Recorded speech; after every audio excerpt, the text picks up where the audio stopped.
기자회견문. 제가 2014년 6월 3일 압도적인 익산 시민의 성원으로 민주당 이한수 현직 시장을 꺾고 무소속으로 당선되었을 때 대한민국은 물론 외신에서까지 7전8기, 12전 13기의 기적, 시민혁명이라고 감동과 놀라움의 박수를 보냈습니다.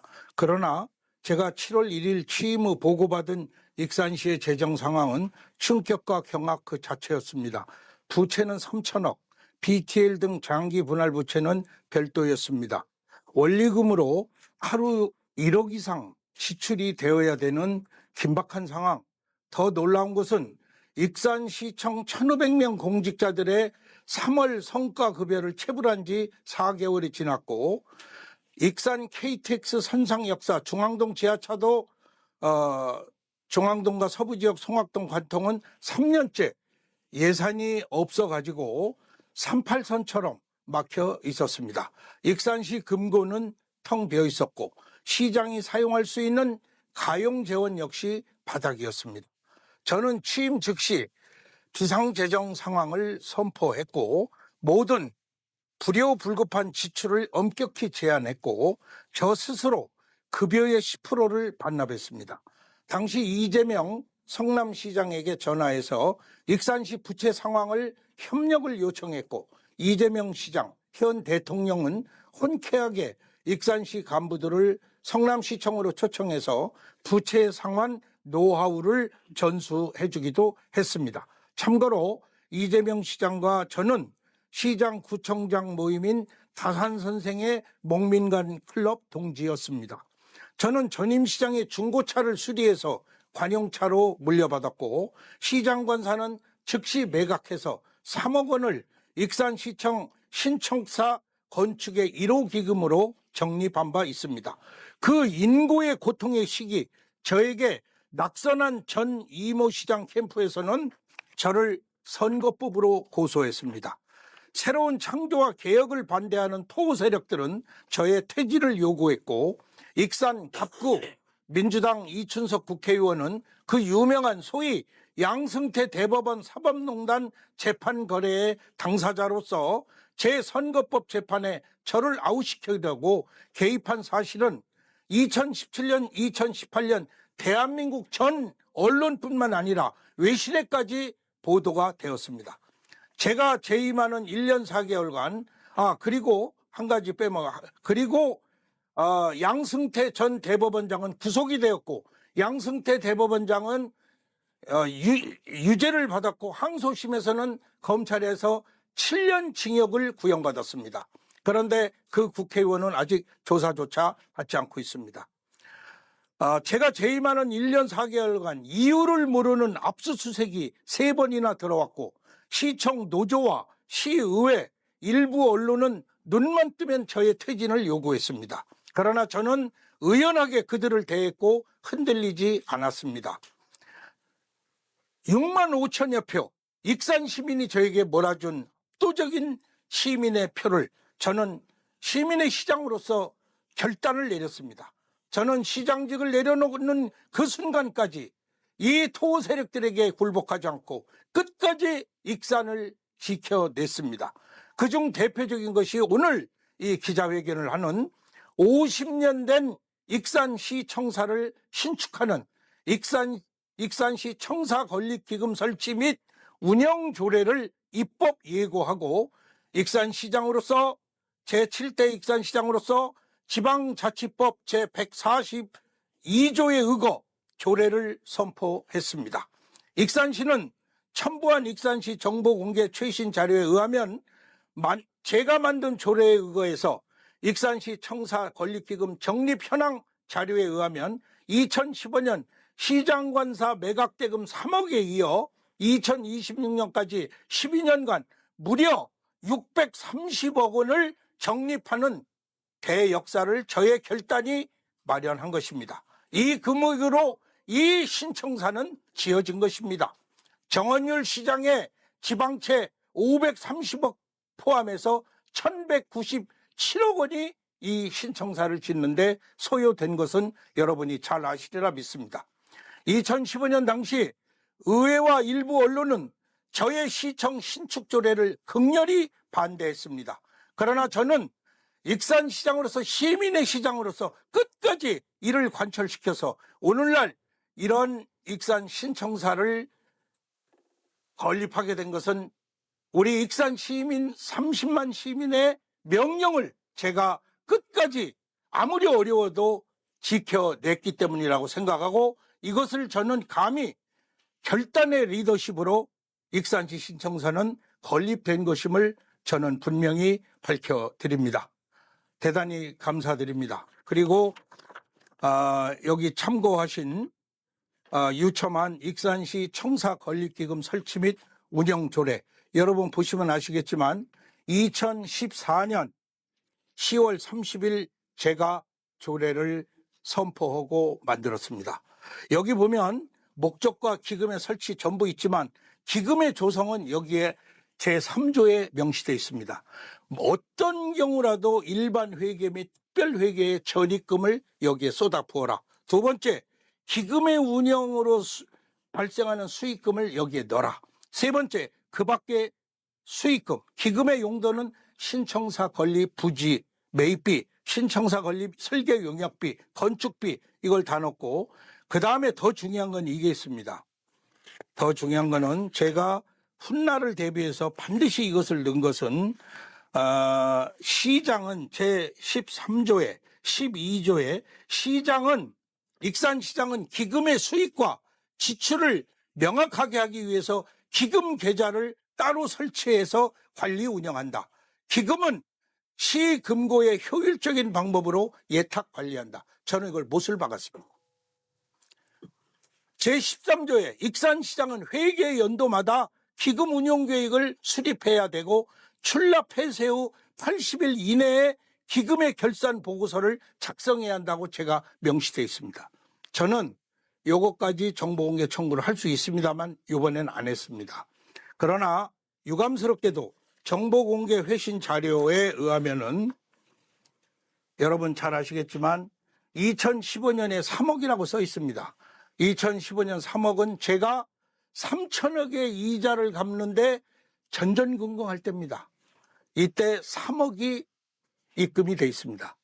제가 익산시장 관사를 들어가는 걸 거부하고 제가 사는 오산에 거기에 농가주택에서 살다가 그 농가주택을 헐고 농협의 대출금으로 그 주택을 지었습니다.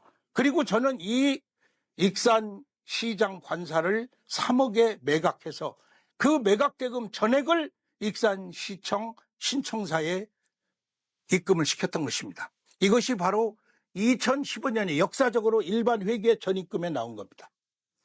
두 번째가 2016년, 2017년은 여러분 잘 아시다시피 공란입니다. 지금 시장이 이걸 입금을 안 시켰습니다. 왜 안 시켰는지 제가 물어보지는 않았습니다. 그러나 여러분 분명히 제가 물러나기 전에 제가 청와대, 그 다음에 여기 익산에 정의와 국회의장이 내려왔습니다. 그 다음에 국토안전부 차관을 만나서 익산이 시청이 70년 되어서 무너지게 생겼다. 익산은 이리역 폭발 사고가 난 안전의 도시다. 내가 시장 취임해서 모현동의 운암 아파트를 긴급 대피 명령을 내렸다. 이러한 안전상의 문제가 긴박하게 있기 때문에 특별교부금을 달라. 요루에 내가 부탁을 했어요. 내가 2015년에 10월에 대법원 판결에 의해서 시장직을 물러났고 2016년에 지금 시장인 정 시장이 보궐선거로 당선됐습니다. 그러나 익산시 청사가 개청한 이래 2016년 17년에 특별교부금, 지방교부금이 무려 2천억이 내려왔습니다. 상상할 수 없는 금액입니다. 그 돈은 의회의 동의를 받지 않아도 쓰는 그런 돈입니다. 근데 이때 입금이 됐습니까? 안 됐습니까? 한 푼도 입금이 안 됐어요. 또 2020년, 21년 한 푼도 입금이 안 됐어요. 제가 여기에 이 조례에서 12조에 이것은 어떤 시장도 이 법을 어길 권한은 없습니다. 제가 못을 박았습니다. 시장은 반드시 특별하게 일반 회계의 전입금을 여기다 넣으라고 제가 명시를 했습니다. 안 넣습니다. 이건 직무유기입니다. 그래서 저는 직무유기에 대한 어떤 조치는 하지 않았지만 만약에 지금 정 시장이 534억을 부채를 얻었습니다. 지금 1년에 이자가 얼마 나가는 줄 아세요? 10억이 시민 혈세로 나가고 있습니다. 만약에 2016년, 17년에 특별비용금을 여기에 넣었다면은 530억 안 얻어도 됐습니다. 나는 이것을 매우 유감스럽게 생각합니다. 그리고 제가 왜 이것을 이제 얘기하느냐.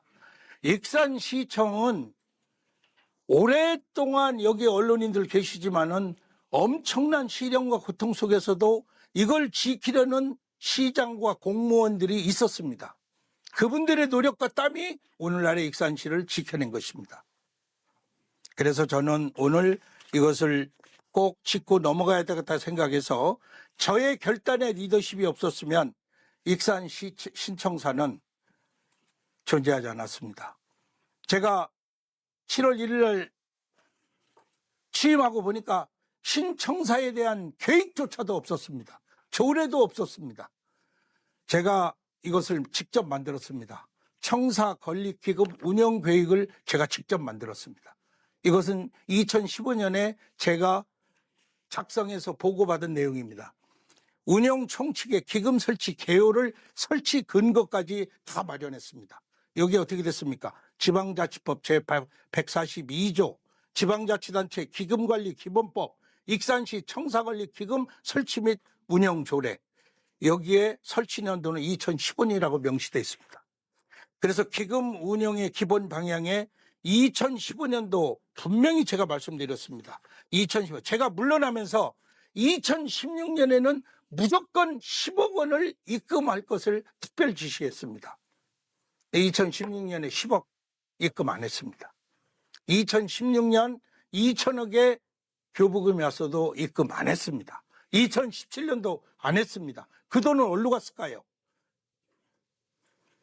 어떻게든지 썼겠죠. 그러나 그 당시 가장 중요한 건 저는 익산에 50년을 내다보고 100년을 내다보는 이 설치 근거를 신청사를 짓게 되는 저는 앞날을 내다보는 통찰력을 저는 가졌던 것입니다. 그러나 제가 만들어 놓은 밥상 위에 숟가락도 얹지도 않으려고 하는 사람이 있다면 이거는 불행한 일입니다. 이번 선거도 어저께 내 최종호 후보를 처음 만났습니다. 행사장에서 만났는데 최종호 후보가 그랬습니다. 인사말을 하면서 저는 이번에 민주당 후보로 선출됐습니다. 저는 민주당 후보입니다. 아주 크게 얘기했습니다. 제가 올라갔습니다. 나는 민주당 후보가 아니지만 나는 시민의 후보입니다. 민주당 시장이 지금 노칼푸드를 탄압하고 시청을 이렇게 짓고 민주당 후보 정신 차려야 합니다. 익산 시민은 냉철하게 이번 선거를 주시합니다. 정당 2014년의 기적, 제가 당선될 줄 아무도 몰랐습니다. 이번에 새로운 기적이 나는 반드시 있으리라고 생각합니다. 따라서 이제는 우리 시민을 위해서, 시를 위해서 올바른 사람이 익산시장이 되어 익산시는 심각한 위기에 처해 있습니다. 익산시가 지금 언제 어떻게 터질지 모릅니다. 이런 상황에서 올바른 지도자가 이번 선거를 통해서 탄생될 때만이 우리 익산의 갈 길, 그 다음에 제가 있을 때만 해도 31만 시민이었습니다. 제가 물러난 지 5년 만에 30만이 무너졌어요. 이게 되겠습니까? 지금 27만, 26만으로 떨어지고 있습니다. 무주군, 진안, 장수군의 인구가 다 빠져나간 겁니다. 제 말씀을 이 정도로 정리하고 여기에 대한 어떤 구체적인 부분에 대해서 질문하실 말씀이 있으면 제가 질문을 받고 마치는 걸로 하겠습니다.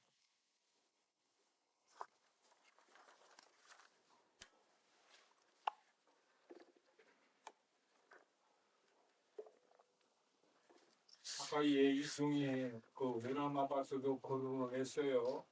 근데 지금 뭐 진척 사항이 없는 것 같아요. 우리 후보님 보기에는 어떻게 생각하세요? 신청 상황이 없는 것은 익산시청의 직무유기 직권남용입니다. 저는 그것을 대피명령을 내릴 때요, 그냥 대피명령을 내린 사람이 아닙니다. 그 대피 명령을 내릴 때 가장 극렬하게 반대했던 사람들이 익산시의회입니다. 그리고 익산시의회는 특위를 구성을 했고 지금 조국당의 이명택 의원이 그 특위의 부위원장으로서 저를 공격했습니다. 지금 익산시에 많은 아파트들이 30년, 40년 된 아파트가 수만 세대입니다. 이 사람들이 다 재건축을 원합니다. 이 사람들이 재건축을 해서 4평, 5평이라도 넓어지는 것만 이 사람들의 서민들의 꿈입니다. 그러나 재건축을 하나도 시행을 안 해요. 운암 아파트도 진작 재건축을 시켜줬어야 합니다. 그 사람들 거기 못 삽니다. 그런데 이런 정말 어처구니 없는 현실이 대법원 판결에 의해서 여기는 살 수 없다, 나가라 그런 거 아닙니까? 이미. 그런데 아직도 거기 사는데 제가 알기로는 주인들은 거기 안 산다고 합니다.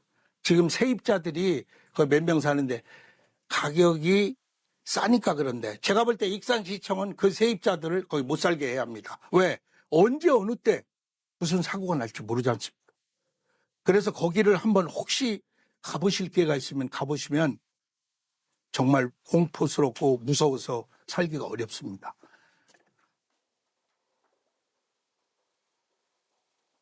네, 질문 드리겠습니다. 예. 어떤 뉴스를 정명수사입니다.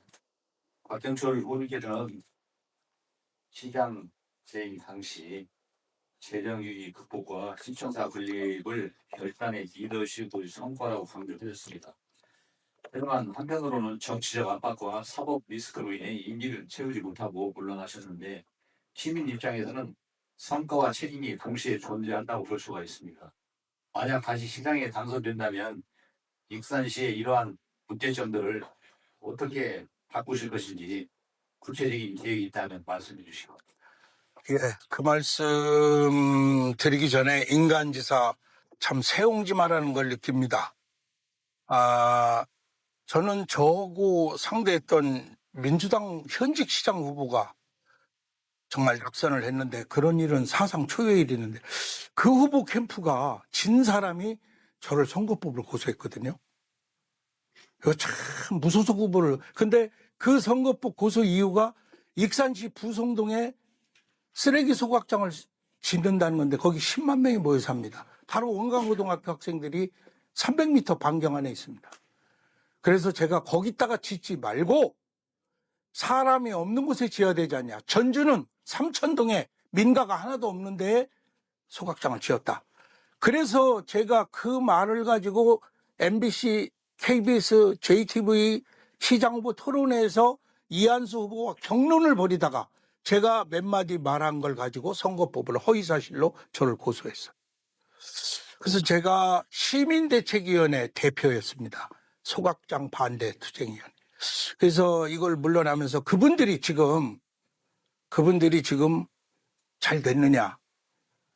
나는 그것은 판단을 유보합니다. 또 한 분은 저를 현직 국회의원이고 법사위원으로 익산이 배출한 사선 의원인데 저는 그분이 저를 양승태 대법원장과 사법농단과 재판 거래를 한 줄은 몰랐죠. 박근혜 대통령이 탄핵당하고 그 이후에 대법원에서 그게 폭로된 거 아닙니까? 그런데 그 내용을 보면 지금 아무데나 쳐봐도 돼요. 이춘석 사법농단 박경 거기 보면 법사위원으로서 그런 내용들이 적나라하게 나옵니다. 그래서 저는 앞으로 이런 일이 익산에 있어서는 안 되겠다. 정말 이제 우리 세대로 마감을 하고 저는 이재명 대통령하고 목민관 클럽의 동지지만은 노무현 대통령 익산시 선거대책본부장을 했고 김대중 대통령은 전국 유세반장을 했습니다. 저는 이렇게 정통야당 군사독재와 싸우면서 익산에서 시민운동을 통해서 익산 시민의 많은 고통을 함께 어울러서 그 표를 얻은 사람입니다. 따라서 이번에 재선이 된다면 아마 다시는 바보처럼 그렇게 무력하게 시민의 뜻과 배치되는 상황에서 물러나지 않을 것이다.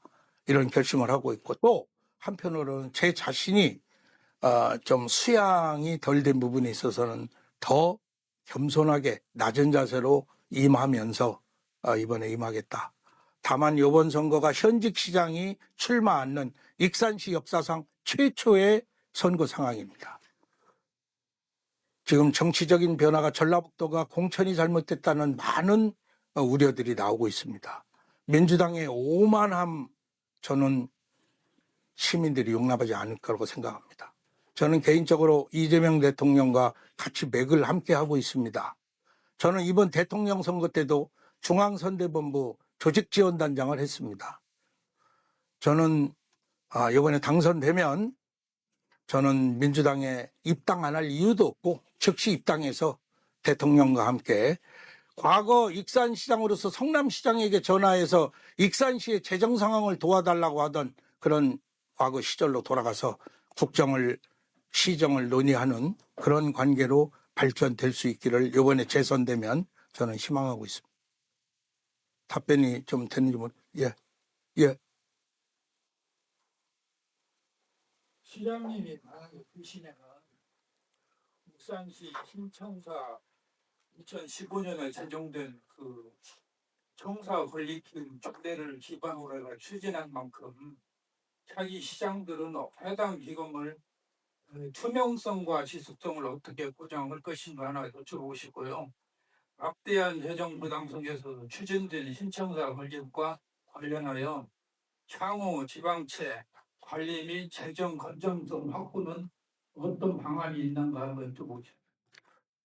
저는 어쨌든 옛말에 고사의 제갈공명이 죽었습니다.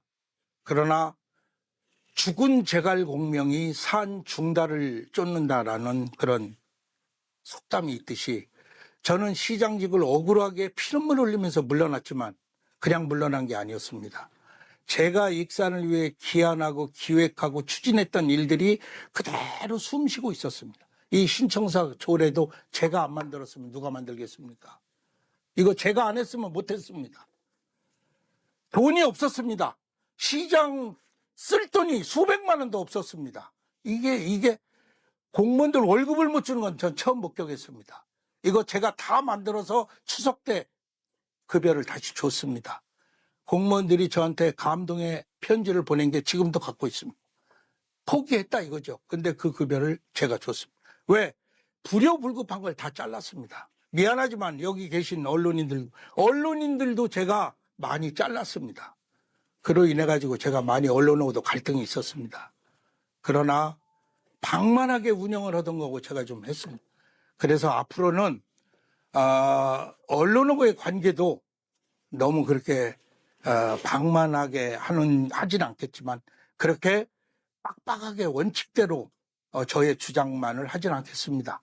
언론이 익산시를 이해하고 익산시가 언론을 이해하는 그런 진전된 언론관을 저는 이번에 좀 갖고 있습니다. 그래서 시청 재정 문제에 있어서는 신청사 문제에 있어서는 저는 지금 제가 물어봤습니다. 정보공개 청구한 부서에 지금 현재 얼마가 남아있느냐? 100억이 남아있답니다. 100억이. 근데 100억이 왜 남아있는데 왜 안 쓰고 있냐? 왜 빚을 얻었냐? 그랬더니 그 이후에 적립된 거래요. 그 이후에 100억을 어디다 쓸 것이냐? 그랬더니 지금 여기 1층에 저 운동장 있죠? 입구에 화단 이런 거 지금 집행을 하고 있답니다. 그러면 내가 그랬어요. 그러면 여기에 왜 2015년, 16년에는 안 넣었지만, 왜 2020년, 22년, 23년은 시청을 지을 때인데 왜 적립을 안 했냐? 그때는 또 무슨 사정이 있었대. 나는 이 조례를 무시했다고 생각합니다. 근데 이 조례가 아니었으면 530억이 여기 될 수 있습니까? 안 된다고 생각합니다. 그래서 저는 이런 원칙에 충실을 해야 한다. 누가 시장이 돼도 직무유기하지 않아야 한다. 직권을 남용하지 않아야 한다. 이렇게 생각을 합니다. 내일 오후 2시에 처음으로 최종호 후보하고 저하고 조국당 후보하고 건강방송 토론회가 농정과 관련해서 함열 농업기술센터에서 열립니다. 저는 내일 토론회에서 정직하게 얘기하겠습니다. 과연 민주당 후보가 익산에 농정을 이해하느냐. 지금 민주당 시장이 로컬 푸드를 어떻게 탄압하고 어떻게 공인을 붙이고 어떻게 지금 생존권을 박탈하는가. 여기에 대해서 난 질문할 겁니다. 그래서 저는 민주당이 익산 시민의 마음을 읽지 못한다면 이번에 아마 뼈아픈 충격을 당할 수도 있다고 생각합니다. 그래서 저는 아까 말씀드린 부분에 대해서 보완할 것을 확실히 보완하고, 제가 재선이 되면 길고에 뭐 볼 것도 없습니다. 제가 했던 것들이기 때문에 제가 충분히 이걸 압니다. 그러나 지금 무슨 중앙부처 차관 그저 뭐 6개월짜리 1, 2년 했다 그래서 익산의 이런 방대한 행정을 이해할 수 있다고 봅니까? 못합니다. 이거는요. 익산시청 공무원이 제가 있을 때 1,500명인데 지금 1,800명이라 그래요. 공무원들 이름 하는데 2년 걸립니다. 이거 하루아침에 모르. 이 조직을 우습게 보고 마치 내가 뭘 위해서 했으니까 익산시장 정도. 그건 군사 독재 시절에 시장 군수를 임명하던 일이, 여기는 이미 수많은 자치 인력들이 엄존하고 있습니다. 엄청난 조직이고, 이것은 외국의 사례에 보면은 지방자치가 잘 발달된 유럽에는 감히 왕족도 그 지방자치단체에 접근도 지방자치단체장에 의해서 허락을 받고 합니다. 지금 우리는 아직도 지방방송 꺼라, 이 우습게 생각하는데 천만의 말씀입니다. 이미 우리 익산은 2조 이상의 예산 쪽으로 향하고 있고 자치 역량이 엄청납니다. 저는 자치 공무원들도 아주 우수한 공무원이고, 저는 여러 가지로 공무원들에 대해서 희망을 갖고 있습니다. 앞으로 그런 계획을 좀 추진할. 예.